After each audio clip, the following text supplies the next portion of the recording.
ఒప్పుకుపోయి ఇవాళ వాళ్ళేంది మమ్మల్ని అడిగేది, మేము ముఖ్యమంత్రి సీట్లో కూర్చున్నాము, ప్రభుత్వంలో కూర్చున్నాము అని అంటే వాళ్ళ భిక్షనే మీ ప్రభుత్వం.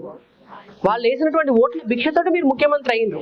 ఇవాళ మీరు కార్యకర్తలను, ఇతర పార్టీల కార్యకర్తలను అంత మాత్రాన మీరు విద్యార్థి సంఘాల నాయకులను, విద్యార్థులను ఎట్లా పడితే అట్లా మాట్లాడి, ఎట్లా పడితే అట్లా గొర్ర గుంజుకుపోయి మేము తీసుకుపోయేట వాళ్ళు అడిగేటటువంటి హక్కులకు ప్రశ్నించేటటువంటి గొంతుకలని మీరు నులివేస్తున్నారు.